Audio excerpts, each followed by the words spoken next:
What's going on? I want to welcome you to the Pizza Palace this week.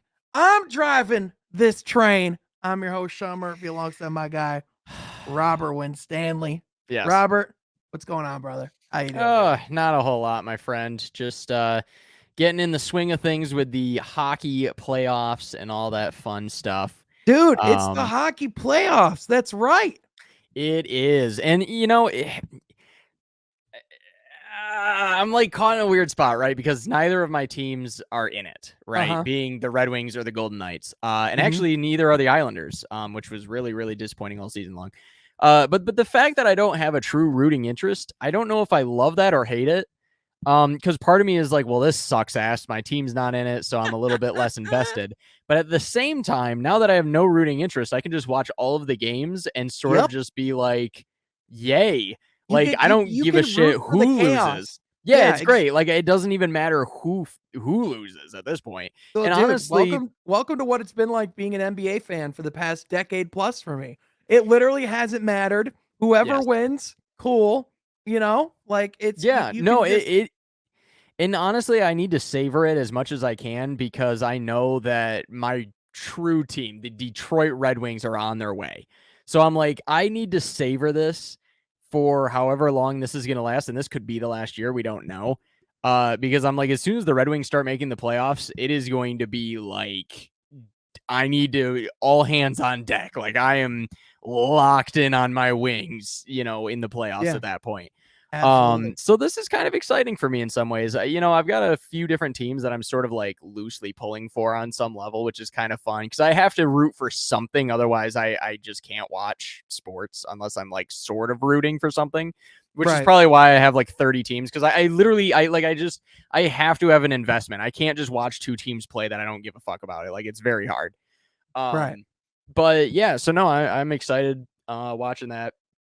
I've Well, watched yeah, a little man. bit of the NBA playoffs. I haven't been as invested. Obviously, I'm rooting for the Heat, but the Heat haven't had a very consequential series yet. Like, they played the Hawks, which was kind of like whatever, and now they're playing the Sixers, which are also kind of whatever.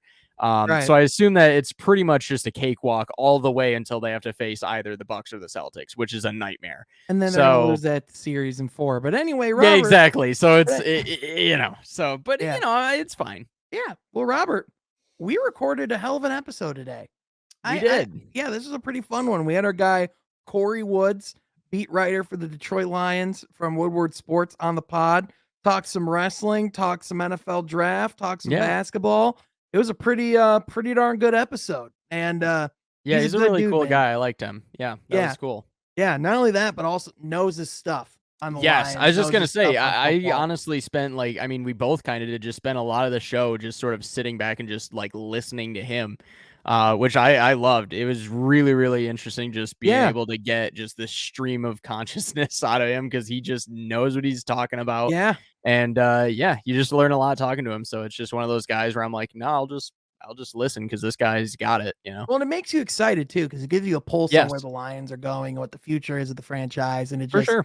and just knowing that we have voices like that coming up and that can talk about it. And I found a guy who's definitely gonna come on and talk some basketball too, because this guy knows his Yes. stuff. He knows Yes. his stuff. What the hell, this guy? My gosh. But anyway, it's an absolutely really good listen. I am hosting this week just because I was really wanting to ask all these Lions questions, get geeky with the draft, and I'm really just dive obviously into not it. the hardcore Lions guy, so This was it makes sense. so Robert will be back with controls next week, but I really do hope you enjoy this episode. But first, Yes. before you do, we are on our way to 1,000 subscribers. So Are do we everything you really? can to help us get there. We are at 725 subscribers Oh, as of recording. So well, we well, we'll be well. at we'll be at 2 million by the time this episode comes out. I have full I faith. don't doubt that. Yeah, I don't doubt Uh-huh. that. Yeah, I lied. We're at 724. So we're not doing as well as I thought. No, but in all Yeah. seriousness, if you like this show, if you like the podcast we have, be sure to hit that If you like subscribe the button. Raiders, Yep. So it really helps out the podcast, like the video, all that stuff. Robert, go yourself. But anyway, in all seriousness, this is just a really win, good baby. episode. Enjoy this one. Us with Kory Woods, and we will catch you next week for your usual serving of the Pizza Palace. Yes, indeed. What is going on? I want to welcome you to the Pizza Palace this week. I am your host, Shaw Murphy, alongside the guy who normally drives the car, my guy, Robert Winstanley. Robert, how we doing, brother? I'm doing all right. How about you? Doing great, man. I got my guy, Kory Woods, on the Let's go. podcast in the building. This is one I've been waiting a long time for. Kory, beat writer for the Detroit Lions for Woodward Sports. One of the best in the business, Kory. How you doing, my guy? Can't complain. What's going on, fellas? How you guys doing this evening? Doing welcome good, on, man. I'm excited to talk some football with you, man. Now, Kory, for those that might not know, do you want to tell people a little bit about yourself and what your day-to-day job looks like and some of the cool stuff you get to do? Oh man, well as you just already said, I am the beat reporter covering the Detroit Lions for Woodward Sports Network. I also chip in on some general news content, like if it's a breaking story. I have a couple of connects, so if something happens to pop up that's not in the world of football, I'll go ahead and drop that news. I mean, we just kind of saw that today with my Monty Bates tweet that kind of went little Yeah. crazy, little crazy, but yeah, I do starting some pro wrestling content for us real soon, little by little, and yeah, I'm a little bit of a jack of all trades, I guess you could say that. Yeah, absolutely, man. Dude, I've been excited to get on the mic and talk wrestling with you because I know you and I have talked about working on some stuff together with Yeah, with our absolutely. guy Darren McCarty. So Yes. that's gonna be fun. Shout out DMAC. But yeah, man, you really are a jack of all trades. Before we get into football, do you want to talk a little bit about the Imani Bates tweet and kind of like that report that you put out there? That was an interesting one, man. That Yeah. So, yeah, sure. I'll go ahead and go to it. There's actually some things that I left out of it. So, if I had actually added I'll give you the full layer of that Woo! conversation. So I know some people that are very close to the program and to the situation. As you guys that may have read, Imani Bates left the Memphis program, but Yep. apparently his behavior is what actually led to it. Him and Tyler Harris were participating in some unsavory behavior. Read into that yourselves, but they were participating to some behaviors. They had brought some bad attitudes, and one of the things with Imani Bates specifically was he was bad mouthing Penny Hardaway, his coach, to Memphis recruits, and based on Tyler Harris's personal actions, based on Imani Bates and this whole thing, Penny was just basically told him they can just pack their bags and go. And Man. that's really just what led into Wow. it. With Imani, they were just saying like, him and his dad, they put on a good facade. They made it seem like they were all about the program, all about being in Memphis, but that wasn't the case at all. Harris apparently was participating in some activities he should not have been partaking in. Um, and yeah, it was an interesting call. I trust the guy. I trust the guy. He Mhm. wouldn't sell me a bag of beans, so I went ahead and like put it out there, and then it's catch it like wildfire. I would say this: nobody's disputed it yet. So Yeah. where there's smoke, there's fire. Yeah, well, and that's interesting too, just because Penny Hardaway really has been doing a lot to really try to rebuild that program, and Yeah, Imani Bates was one of the more sought after prospects in the past 5 years of college basketball. I mean, absolutely. this guy out of high school was a monster, and now Hmm. kind of has a quiet year in Memphis. So, kind of we all kind of knew that there was something going on behind there, but Yeah, I mean, dude, congratulations to be able to be one of the people to bring that to the light. I mean, that's just, dude, yeah, just the work you're doing, man. Seriously, you're killing it. I can't tell you enough. I just admire and respect the hell out of you. So like I said, I was just glad that this is happening, bro. So thanks a lot. To say one thing I've learned in my short career is, be nice to everybody, make conversation with everybody, make sure you introduce yourself to everybody because you never know what kind of info somebody will be willing to pass over to you yeah, as such. 100%. Yeah, absolutely, man. Now, Kory, before we get into the draft, I do have one last question. Okay. And this has been one thing you and I have kind of been bonding over wrestling. You and I will talk here and there. Yeah. There's one wrestler you and I have kind of been bonded on.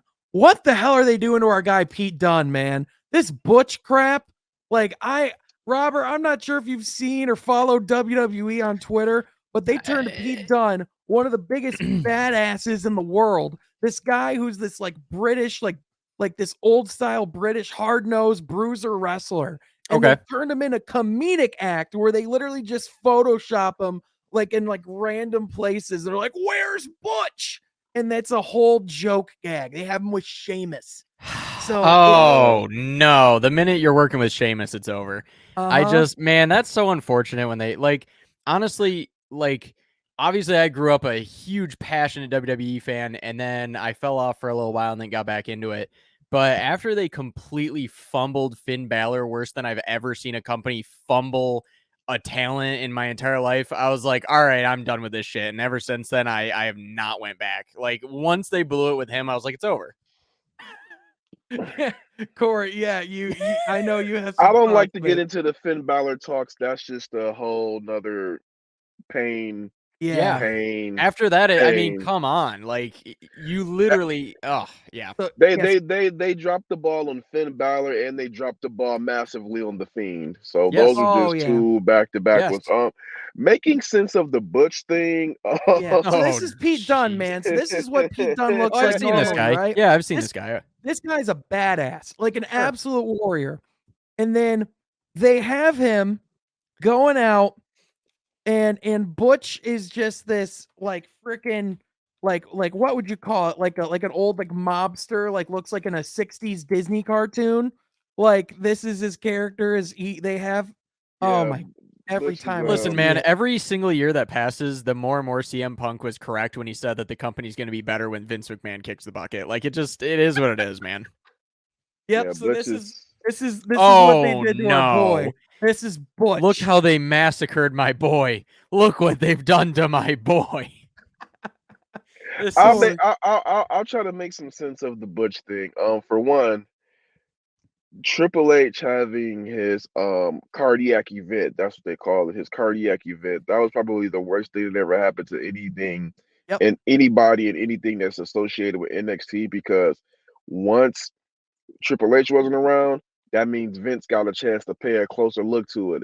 And that's where you get NXT 2.0 with all of the paint job and the facelift and everybody's name being changed. And then oh now my you get god. Butch and everything like that. Now, Mhm. I'm not opposed to the idea of people's name being changed for the simple fact that WWE is letting guys go ahead with their own, keep their original names, and then they give them a name when they come into WWE that WWE can make money off of. Right. Makes sense. So you don't have to get into the legal battle of somebody trying to get their name back. I'm with Right. that. With Butch, though, I'll say this. This is probably the most I've ever seen Sheamus get a group that he was associated with over. And it's working for right now. I'm Mhm. not a fan. I wasn't a fan of the Butch part because I mean Pete Dunne. I felt he was a bruiserweight.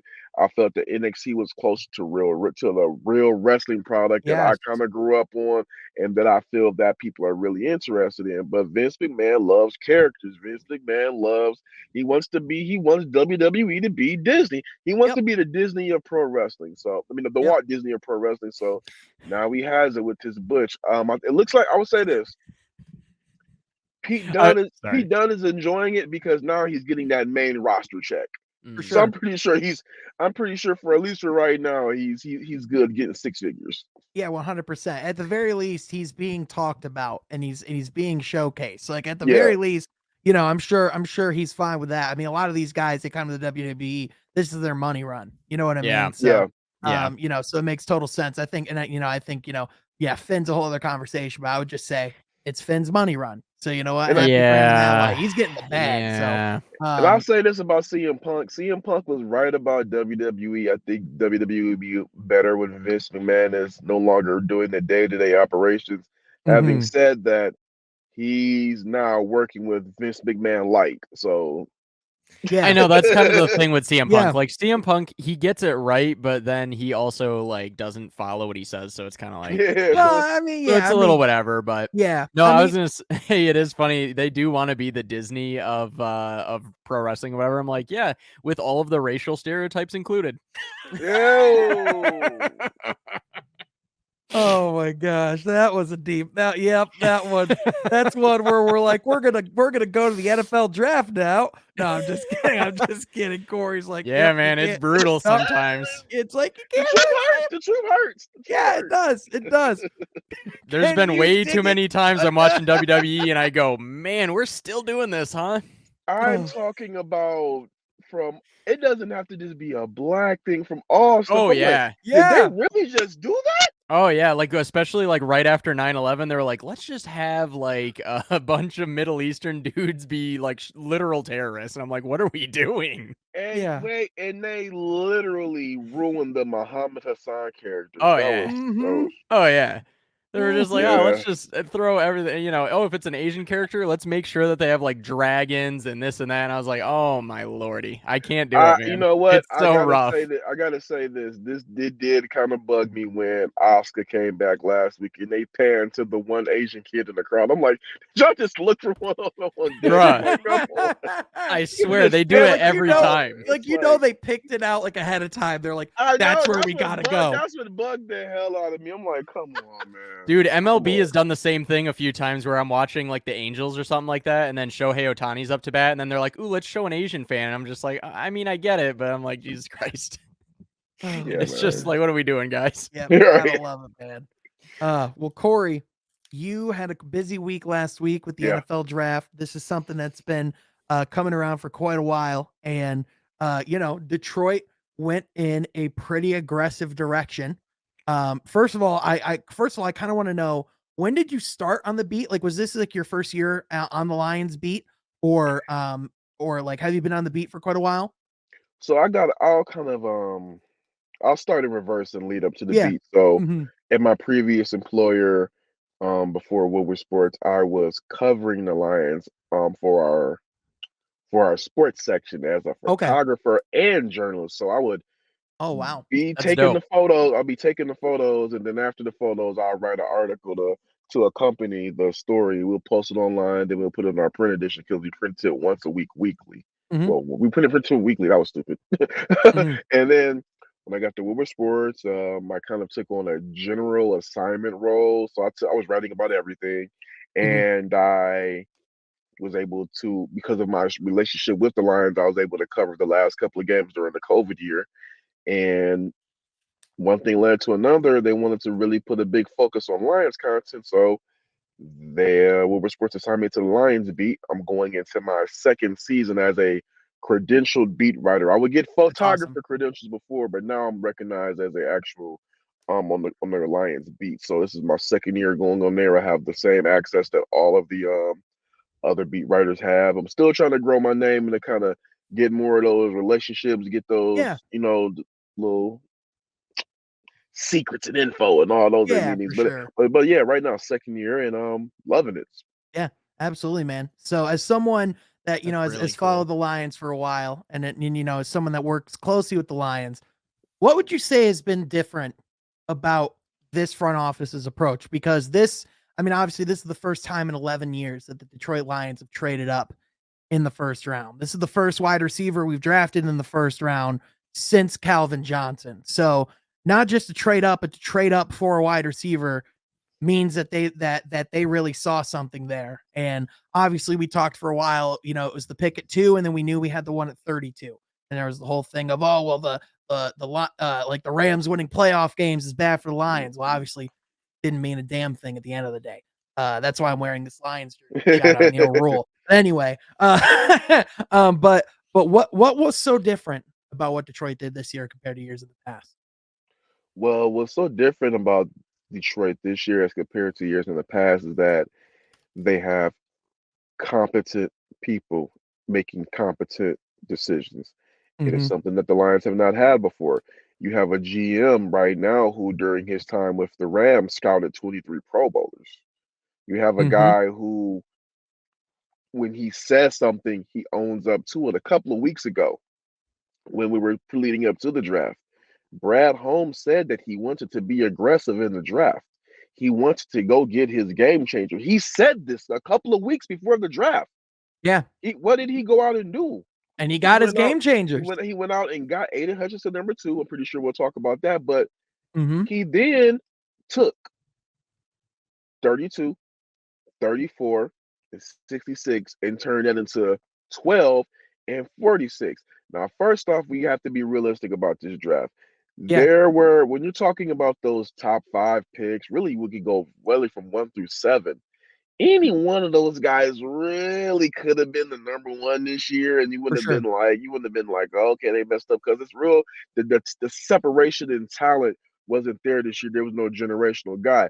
But when you start getting back into like that 8, 9, 10, you're seeing a lot of value with those picks where you, hey, we might be able to steal somebody. For They sure. went up, and instead of having like the seventh, eighth, or ninth best wide receiver fall to them at number 32 or 34. What they did was just like, hey, let's just package these picks and go up and go get a guy. ACL injuries are not the same as Yep. before.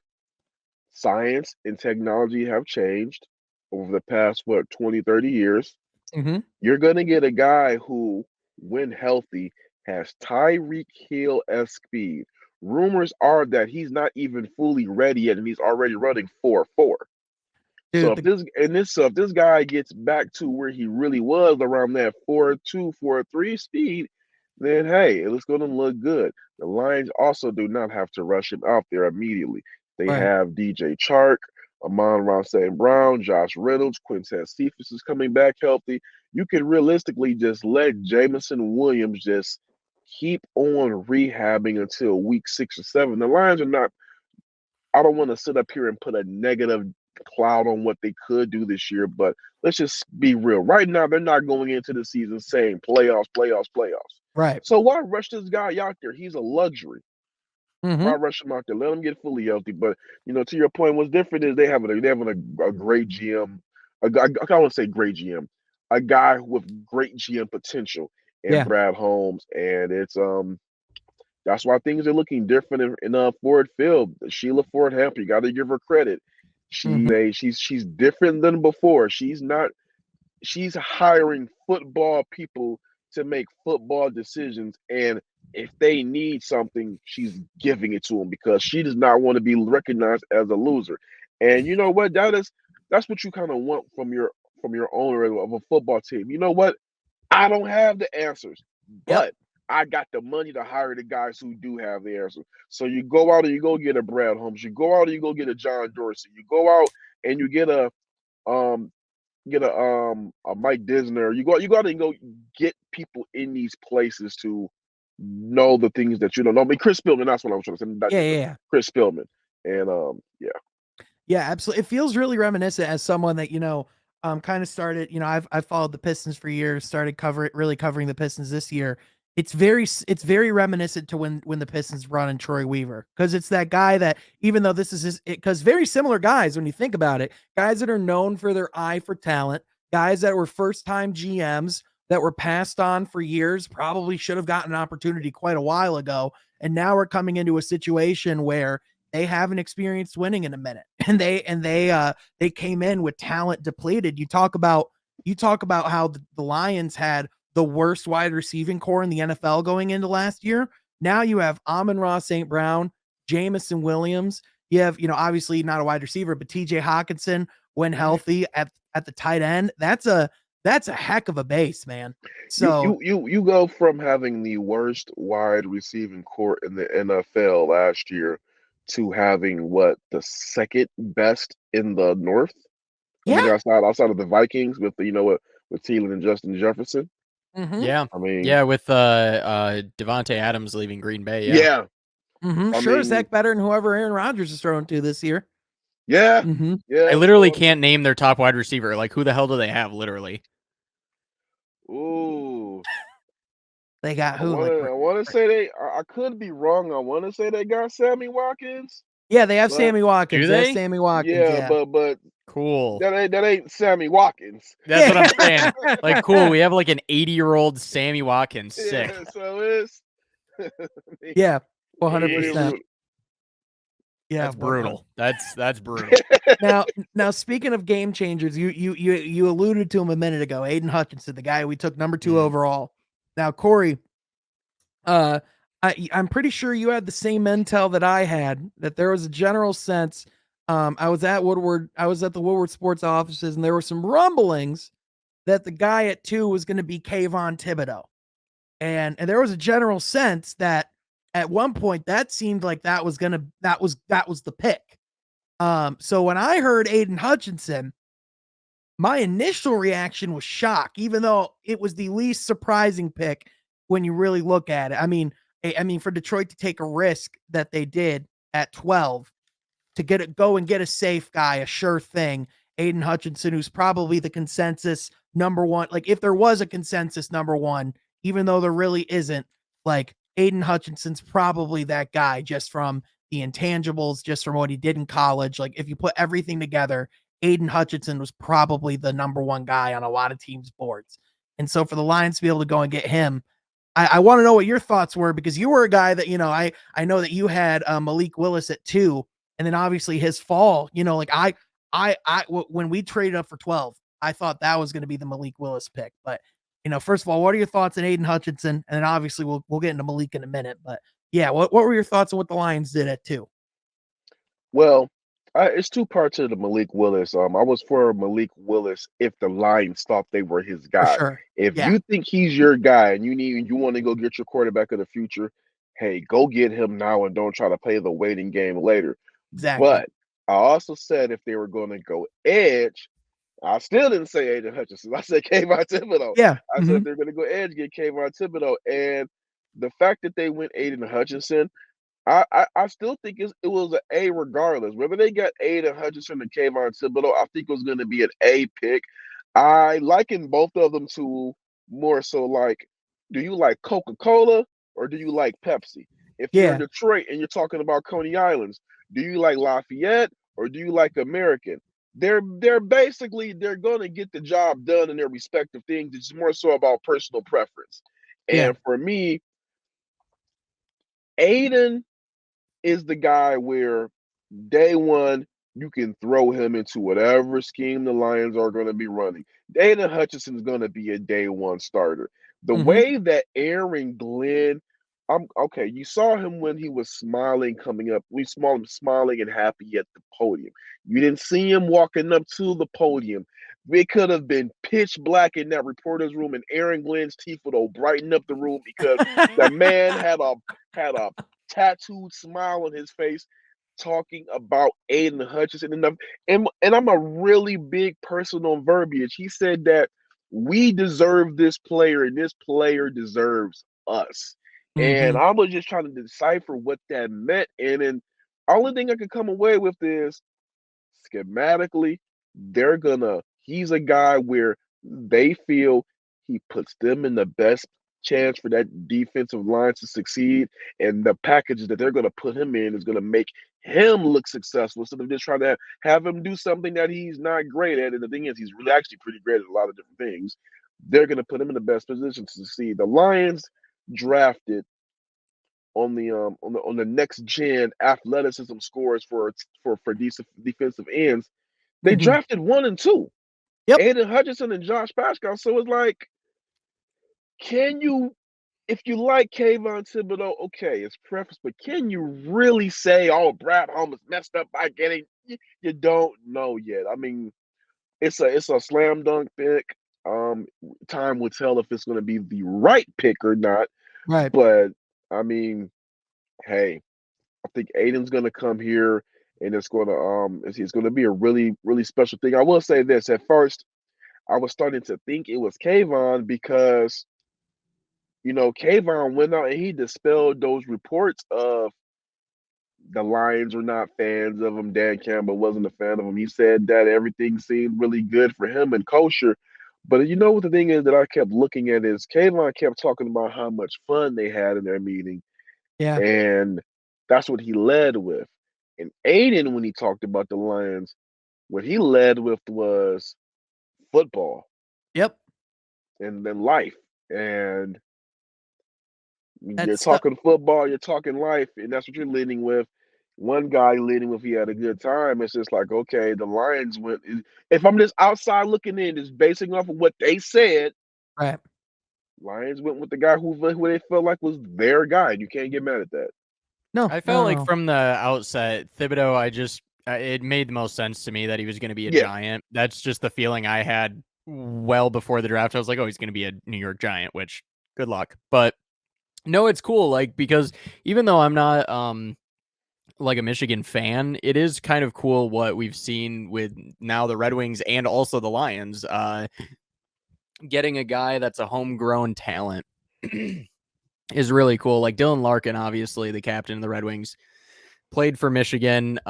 He's from Michigan somewhere. I don't remember exactly where his hometown was, but so that's super, super cool.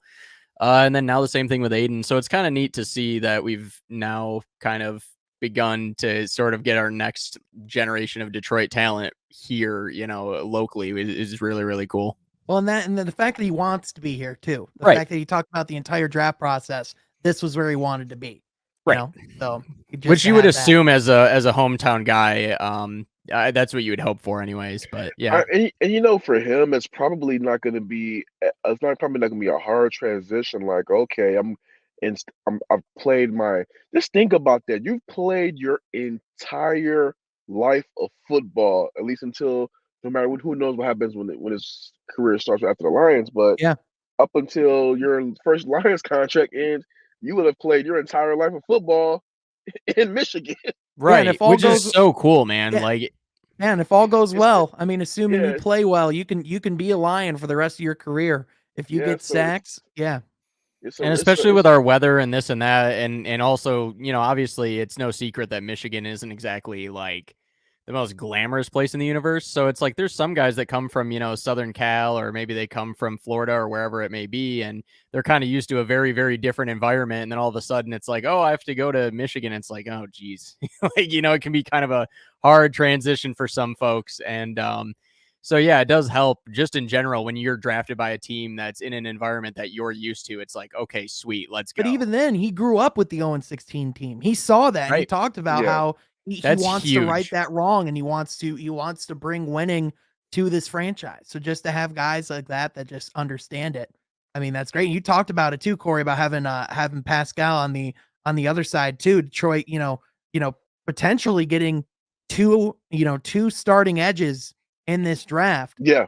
I mean, just from a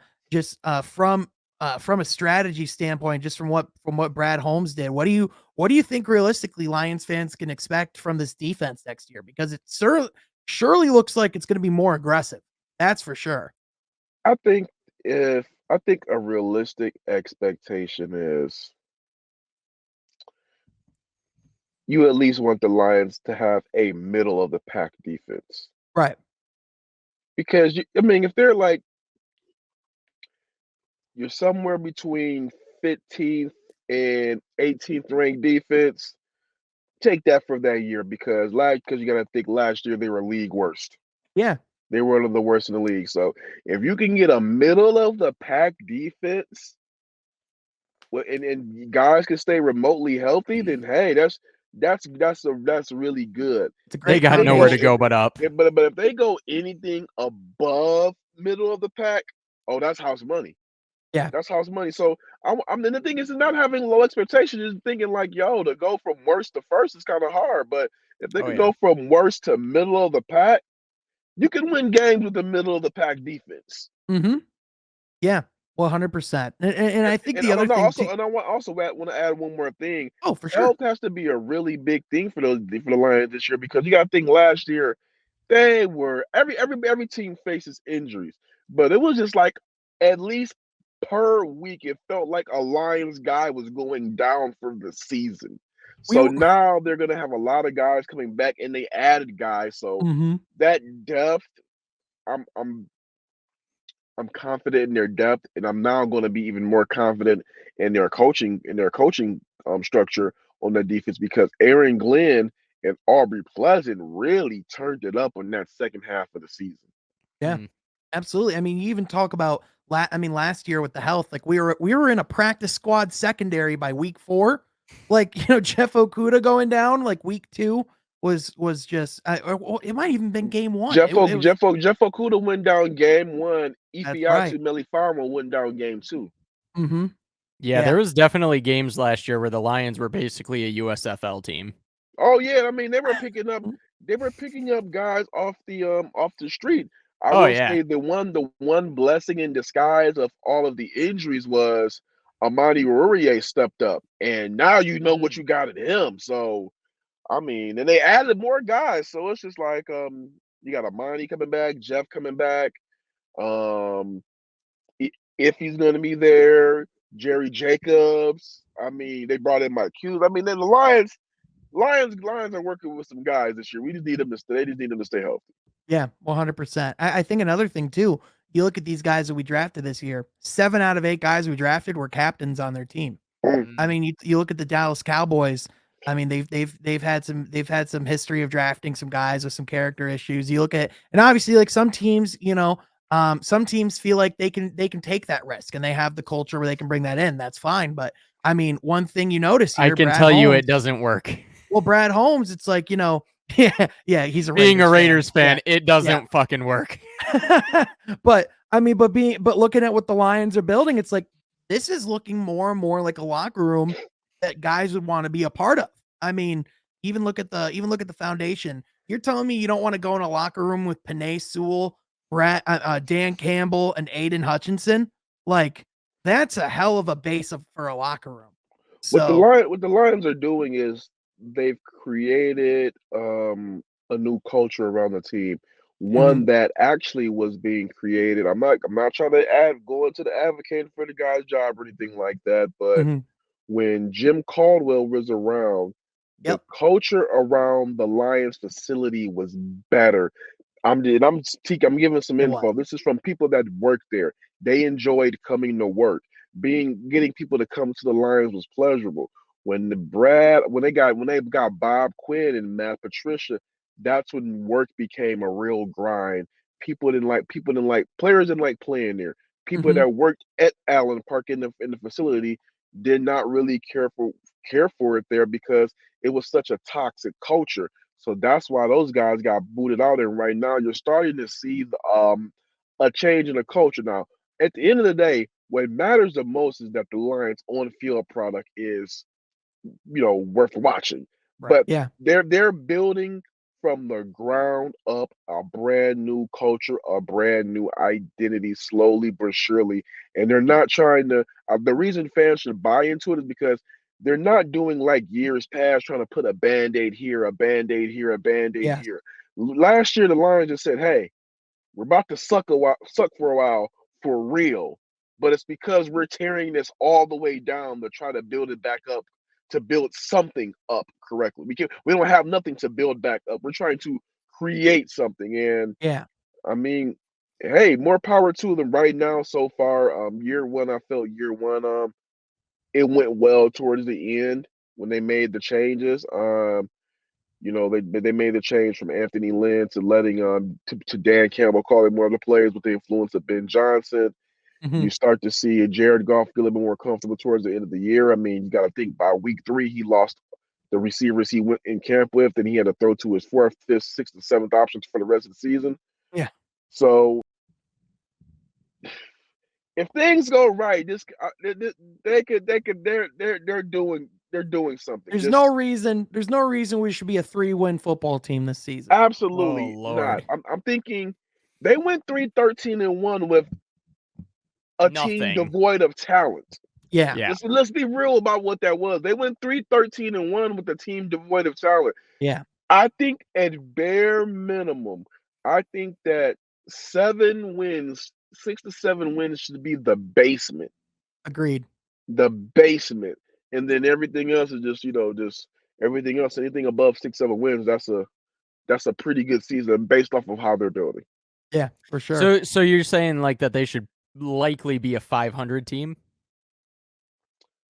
I don't think expecting them if they don't lose them as many bodies as they lost last year and they're able to be relatively healthy, I don't think expecting 500 is unrealistic. Sure. Expecting 500 is a realistic expectation. That's fair. Yeah, I think that's probably for me that would probably be more the high end for them. I think they'll be just below 500 if I had to guess personally. 7, 8 wins. Yeah. Maybe at most. Yeah, I'd probably give them 5 or 6 realistically speaking. But I think that their ceiling is, somewhere in that 7 or 8 for sure. But much more than that, I don't super see realistically, Yeah, I especially mean, just because a lot of these guys are fresh. I mean, they're going to Yeah. be rookies. There's going to be a lot of mistakes, this and that. Injuries are going to Mhm. happen. We're going to have to see these guys grow for sure. But yeah, in the future, I mean, this team definitely is on the upswing for sure. But yeah, Yeah. given the 3 whatever and 2 or in 1 record last year, I see probably 5 or 6 would be a pretty decent realistic ballpark. If they double their win total from last year, you got to respect it. Yeah, oh, Yeah. 100%, 13-1. 100%. So yeah. Expect them to get 3 to 4 more wins than last year. Yeah. I think it's a good thing to look at for sure too. And just looking from the top down, it's just the roster. It's definitely going to look better this year. I will say this though. Mhm. They have a relatively easy schedule this year. That's what I was about to say So too. if they don't play down to the level of their competition, Yeah. I'm not trying to go there. Just if Mhm. they just go out Yeah. there and play hard, If they can something somehow not happens. lose to like a 90-yard field goal. Yeah, They're Nothing real that's about like the that. unfortunate thing with the Lions is that they're the only team in the league that somehow Superman comes in and hits field goals from the 10-yard I line. don't like to go into the, well, they should have won this game. They should have won this game. But the Lions literally. But there were some games where it's just, come on. I can at least count 3 games where the Lions got Oh, easily. hosed. At the last minute, like, gosh, dog it, like you kick the field goal and it flips like that. Come on. It's unbelievable. Yeah. The amount of times that I saw them lose and I was like, are you kidding me? It almost gets comical at a certain point. It almost gets comical. Even with the first loss to the Vikings, when I was just like, they're about to go for it on the 2-point conversion, and it worked, and I'm like, oh my God, that's some some some kahunas, and then they lose off of that. I'm like, oh man, come on. Dude. So it was just, as long as they can avoid getting lionized, they'll be fine.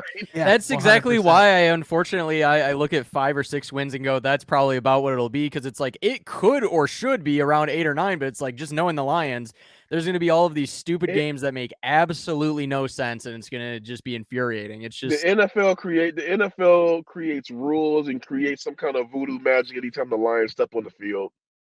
Dude, seriously, like, is Ford Field on top of an ancient Indian burial ground? Like, what is going on? Well, okay. So you open the lane. Now I gotta go there. Yeah, please do. So Ford Field actually sits on top of Black Bottom. The 50-yard line sits on top of the Black Bottom district, which is like the older, back in the days, that's where, hey, all the black people live.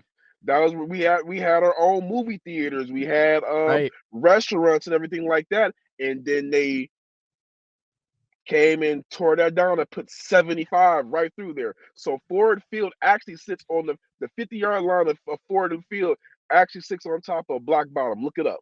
Wow, I did not know that. That is wild. If you want to call it some ancient voodoo because some bad karma, then hey. Yeah, all that shit from back in the day, like, back when the Detroit riots and all that. Yeah, like, that's some voodoo right there. Oh no. Oh my gosh. Well, speaking of anything, anything, I think the team is cursed anyway because they bought the team the day Kennedy was assassinated. So. Yeah, not exactly a great omen, eh? No, not a good start. Not a good start. Not a good start. Kory, you had to this is probably one of the weirder things I would wager you've had to do in your career. You had to go after prime time a little bit in an article recently. There was a situation where Deion Sanders called out the Lions because they had footage on the guy that they just drafted on there, James Houston, who played for Jackson State. But Kory, do you want to explain a little bit about like what that situation happened and why you had to? Yeah, I actually updated that article a little bit because to reflect the accuracy. So Deion Sanders' son is the one who originally posted those comments, but Deion posted those verbatim onto his Instagram feed. So it's basically like he co-signed what his son was saying. So he posted those verbatim, and I think I still think he was out of line for that. The fact of the matter is, Justin Rogers of Detroit News reported that the Lions asked for the footage. The Mhm. Lions did not have the footage available to them in the database where they was pulling everybody else's footage. And if Jackson State didn't respond to the initial request, the Lions went ahead and rolled with what they had. So for you to go out there and put that to share your son's post to your main feed, not a Instagram story, your main feed, and you got people chiming in and talking about like maybe the Lions, like as if the Lions did something intentional, but you dropped the ball. That does not make you look good. The Lions are not trying to intentionally screw over or not show a guy from an HBCU's highlight footage. And the one parallel that I made that didn't make any sense of it all is Brad Holmes went to an HBCU school.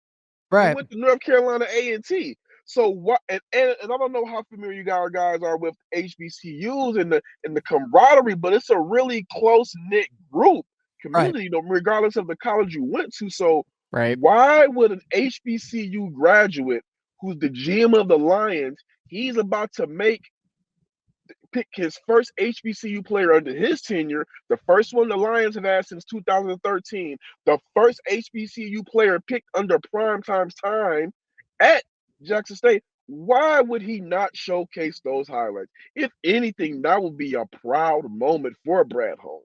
Right. Right. 100%. So, I mean, for Prime to kind of go there, it was A little out wasn't of cool. pocket. Out A of little out of pocket. pocket. Yeah. Yeah, for sure. Yeah, it's disappointing and Yeah. unnecessary. Well, yeah. For those that might not know, he did play at Florida before his time at Yeah. going to Jackson State, and so Right. the footage that was available to the Lions and what they showcased was his footage and his time in special teams for Florida. However, obviously they wanted to showcase that time where he was playing as an edge, for Jackson State. But I mean, Make a the guy footage that available, Jackson State. You got to make the footage Exactly. available. Mhm. You can't say the Lions are playing your guy when you didn't make the footage available. But also too, I don't quote me on this one totally, but I've heard that ESPN had some Jackson State highlight footage of them. So there goes the question of how did ESPN get the footage but the Lions didn't? How did the Yeah. Lions have access to all the other guys' footage but not, James Houston's? But the bigger story should have just been like, hey, James Houston got selected, first HBCU player selected under Deion Sanders' time, first one Brad Holmes drafted. That should have been the story, not Yes. Deion Sanders sharing like, oh, you guys didn't show a 1 minute highlight of my kid. Right. Right. It's like, what are we doing here? Yeah. Yeah, it just doesn't Yeah. make any sense. It's like, let me just steal the spotlight from this otherwise Yeah. proud moment. It makes no sense. Yeah, for sure. But I mean, hey, at the end of the day, he's lying now. That's going to be the thing that Yep. will be exciting going forward. And hey, if he can play as well as advertised, he just might have a spot in Detroit going forward. So that's really all that matters. And they need So, bodies, so yeah. yeah, 100%. They definitely need bodies. Kory, who you got winning the NBA championship, man? I know basketball is an area of interest to you. I see you tweet it all the time. I'm like, I need to Basketball get is this actually guy. see. Here's the thing people don't understand. Basketball is actually my sweet spot, and that's my first love. I Kory, love we gotta foot. get I you love. out from F Court, man. What the hell? We gotta. But here's the thing. I am so Lions out that I have had to re-ingratiate myself in football because I had to. I had to ingratiate myself again in football. So when basketball again because I'm so footballed out. I'm like every Yeah. day, eat, sleep, breathing football, but.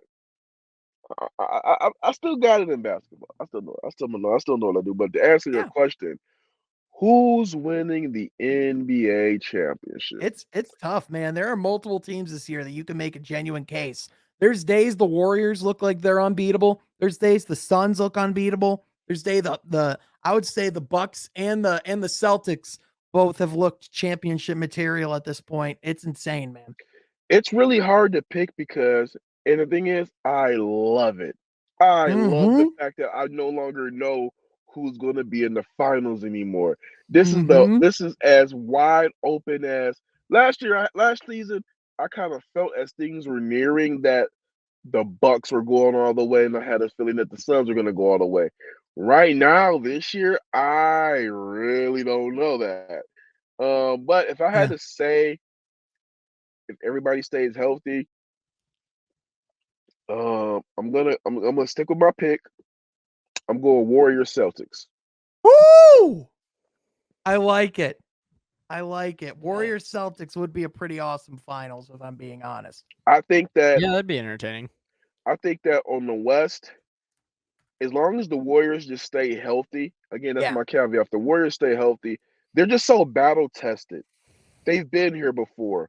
And really, if you look at the Memphis game, that's why Memphis lost. Mm-hmm. Memphis lost the first game because not because they weren't capable, it's because Warriors know what to do in those late game If moments. Like, we've been here. If if you you're gonna give us a shot to steal this game when we mm-hmm. really should have lost it, Oh, we're taking it. oh, they're gonna sweep the series, Kory. I said this on my on From Half Court earlier this week. I said if you come at the King, you best not miss. And Oh yeah. if you come at the Golden State Warriors and you have a game where Draymond Green is out in the second half due to an ejection. They missed what, like 6 wide open threes down the stretch. Yeah. If you come at the King, you best not miss. And the Memphis Grizzlies missed. They They missed badly. yeah. They got to win game 2. If they don't win game 2, they're getting swept. Yeah, And that's why 100%. I still think this is going to be a 6-game series. With the Warriors winning, but if they lose game 2, I believe that's tonight. They lose game 2. It's break the brooms out. Yeah, Robert, you had the Grizzlies going to the finals. Are you still I confident did. in that? I had them winning it all. No, I have a realistic pick, and then I have the pick that I've been wanting this whole time because they're one of my favorite teams. I want the Miami Heat. The Miami Heat need to win this because go Heat. But as much as I love Miami, I feel like it's probably gonna end up being Suns Bucks in 5. Mm-hmm. Yeah, I that's probably what I would have to pick, but I don't know. I feel like the Celtics and the Bucks and I don't know. Pretty much all of these teams just piss me off. I'm like, get the hell out of the way. I just want the Heat to win. Damn it. well, With the you're gonna Celtics, with the Bucks, I'm wondering if they're gonna finally be able to just overcome Giannis. I mean, Mm, if Giannis goes through through the Celtics without Chris Middleton, I'm just gonna just be like, all right, then it's over. it's a it's wrap. over, It's a wrap. because Yeah. he's just What I'm going to need to have happen here, the perfect scenario, okay, so that the Heat can win, is I'm going to need the Celtics to lose, but in the last game, when the game's already been decided, Giannis needs to, like, roll his ankle real hard so that the Heat can It just needs to be a trample the Joel Embiid. Bucks. It needs to be a Joel Embiid situation That is where correct. he gets injured at the end of the series. And I Yeah. don't care if that makes it Mickey Mouse. I don't give a damn. I just need the Heat to win a championship, all right? at least you're honest. At least you're honest. No, man, we got to put some respect on Chris Paul's name, man. Phoenix Suns, Devin Booker, if he's healthy, I'm telling you, man, that Phoenix Suns team is scary. Oh yeah, they are. The only thing that's going to be really difficult is they now have to face the Splash Brothers on the way to the finals. We've seen the Phoenix Suns take down the Lakers. We've seen the Phoenix Suns handle the Nuggets last year. They handled a pretty good slate on the way to the finals, but they haven't faced Steph Curry and Klay Thompson in the playoffs yet. And if Yeah, Jordan right. Poole can be consistent, and like if he plays like how he started out that first round series, I don't know if any team could beat him in 4 games. It's scary hours, man. So, I don't know.